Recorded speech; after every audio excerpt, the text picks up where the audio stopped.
Saturday, March 29th, 2025.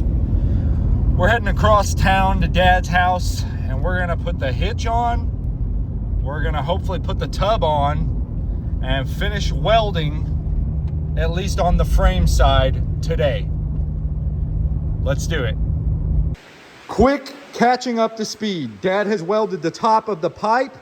He's welded these corner creases where we made the bend, and then he's welded the top side of the tongue.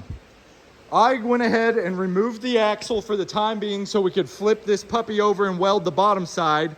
We got the rims that match my Jeep that we're gonna put 30-inch tires on so that once we put the tub on here, we'll know where level is. We can then weld in our track bar, and we can also figure out where the tongue belongs, because my Jeep is gonna sit where the ball is at 22 to 21 inches off the ground right here. So we gotta make our tongue, our pintle ring. We're gonna make this guy, the pintle ring, and this track that's adjustable, roughly have a setting, hopefully in the middle or the next to bottom middle, be where it's at 21 or 22 inches. So I flipped the frame upside down. I added these plates right here going along the frame rails to stiffen them better, and then I tied them into the pipe plate. So that's really strong in that bend now. We just got this right here to finish, and then I grinded this smoother where the old spring perch used to be on the front, but it's starting to look pretty good on the welding department. So I was kind of worried about the spring falling out if I'm ever on the trail flexing out. So what I did is I took the front spring perches and I welded them in place on top of the original upper spring perch so that they have room to slide up and down. I'm about to do the other side with that one that I cut off the other perch and just weld it to the new bracket as well. This will also act as a limit of your trailer if it was to bottom out on the axle spring perch. I would say it's probably best we put a hockey puck or some kind of rubber there, but I'll get to that later. Quick update, I flipped the axle back over. I kind of sprayed the underneath.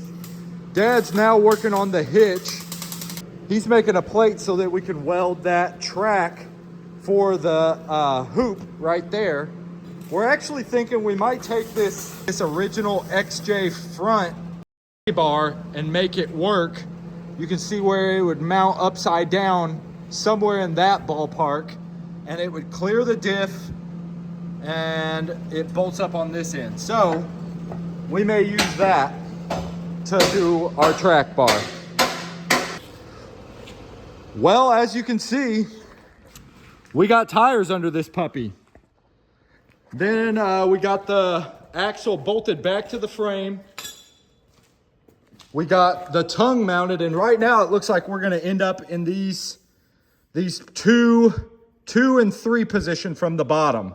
That's where 21, 22 inches is right now. Now that's not to say that I won't use the bottom to keep it more nose up with the sag of the Jeep or whatever when we put this thing on it. But it gives you a little bit of flexibility, which is nice. And then if we ever put it on Dad's full-size pickup truck, maybe it needs more lift, you can adjust. That's the nice part about it, is over time, you can adjust. That said, we got it on wheels. Dad and I are thinking, let's mount the jack. And then after we mount the jack, maybe we should go ahead and go and hook it up to the Jeep and try to put the tub on it. Right, Dad? Right. We got the front track bar from a Cherokee welded in. We re-centered the axle and everything and put this piece of angle in. We're gonna brace it to the frame next. But that is a front track bar for a Jeep Cherokee. We're using it upside down. The shepherd's hook in it is perfect to go over a Dana 35 in this scenario.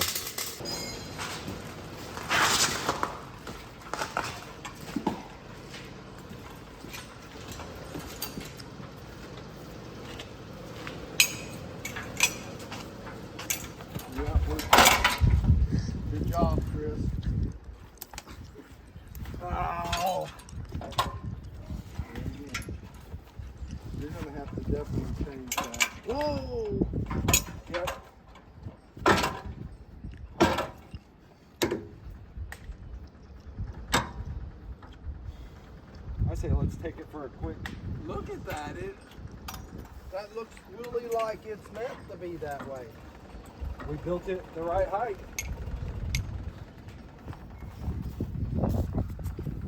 It's gonna be a little long for what? Actually, I think you could go down. I think you could go down because once you put that on, it's gonna. To me, it looks like it's uphill.